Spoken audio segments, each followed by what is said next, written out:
थाना के नवाही इलाके हवेली बाटा में हजरत मियाँ शेर बाटा के सालाना उर्स मेले का इनेकाद किया गया।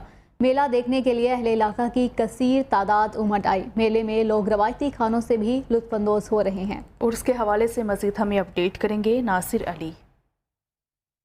जी बिल्कुल, उर्स मेले हमारी तारीख, तहजीब और सकाफत का अहम हिस्सा है। नवा इलाका हवेली बाटा में हजरत मियाँ शेर बाटा रहमतुल्लाह अलैह के सालाना उर्स मेले का इनेकाद किया गया है। उर्स मेला देखने के लिए अहले इलाका की कसीर तादाद उमड़ आई है। समोसे, पकौड़े, जलेबियाँ, मिठाई स्टाल के स्टॉल लगाए गए हैं। मेरे साथ मेला देखने के लिए शहरी मौजूद हैं। बात करना सर बताइएगा, मेला देखने आए क्या? हम इधर मेला देखने आए हैं और बच्चों के साथ आए हैं और बच्चों को खिलौने लाकर दे रहे हैं। बहुत कीमती खिलौने ला के दे रहे हैं और हर तरफ का खिलौना ला के दे रहे हैं। और उससे हट के मेला बहुत 100 साल से लग रहा है। बहुत अच्छा मेला है और लक्की रानी इधर मौजूद है और बेड़ा भी मौजूद है, चिड़ियाघर मौजूद है, मौता खूब मौजूद है और उससे हट के झूले शूले बहुत मौजूद है और जलेबियाँ, पकौड़े, समोसे, मिठाई ये भी मौजूद है। और बहुत अच्छा मेला है और बड़ा मेला लग रहा है और हर साल मेला लगता है। बहुत अच्छा मेला। इस हवाले से मेरे साथ बच्चे मौजूद हैं बात करने के लिए। बेटा बताइएगा, मेले पर आए क्या?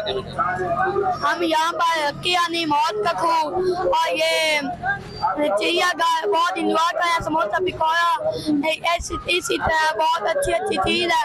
हम यहाँ पर बहुत इंजॉय कर रहे हैं और कबड्डी भी हो या बहुत मज़ा आ रहा है इंजॉय करने में। और यहाँ पर जंपिंग जुए भी हैं, खाने के मोट निकाल रही है और बहुत हमें मज़ा आ रहा है। जी बिल्कुल, इनकी बात आपने सुनी। इनका कहना है कि ये मेला 100 साल से लग रहा है, जो हमारी सकाफत को जिंदा रखने के लिए ज़रूरी है। यहाँ पर हम जी ठीक है नासिर अली, शुक्रिया। शरकपुर में